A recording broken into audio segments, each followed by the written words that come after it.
আপনার মায়া ভরা কান্না, অশ্রুসিক্ত চোখ আর অনেক দুঃখ কষ্টের কথাবার্তা হয়তো সাময়িক সময়ের জন্য মানুষের কাছে কিছুটা সিম্পতি পেতে পারেন, কিন্তু দিন শেষে এই যে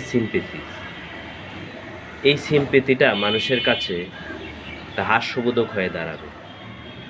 কারণ আপনার কষ্টগুলা, আপনার অনুভূতিগুলা, আপনার হারানোর বেদনাগুলা, আপনার অশ্রুসিক্ত নয়নের চাহনিগুলা অথবা আপনার চিৎকার করে কান্নাগুলা মানুষের কাছে নেহাত কিছু সিম্পেথির অংশ ছাড়া আর কিছুই নয়।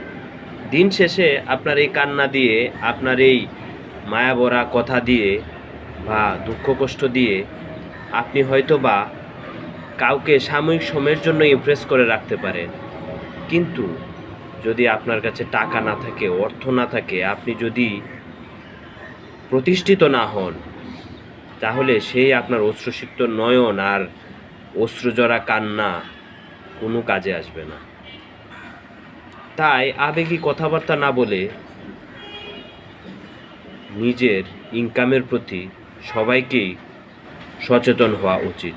ইনকাম তো সবারই হয়, কিন্তু সময় থাকতে যদি ইনকাম না করতে পারেন, তাহলে এর যে কি প্রতিদান দিতে হবে সেটা সময় আপনাকে খুব কঠিনভাবে বুঝিয়ে দেবে। বাস্তবতার আষ্টে পৃষ্ঠে জড়িয়ে পড়ার আগেই আপনাকে ইনকাম করা শিখতে হবে।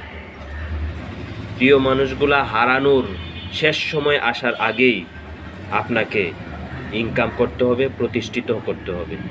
যদি প্রতিষ্ঠিত না হতে পারেন, তাহলে বললাম না, এই অশ্রুসিক্ত কান্না আর মায়া ভরা অগ্নিজরা কণ্ঠে কথাবার্তা বলা কোনোটাই কাজে আসবে না। ভালো থাকবেন।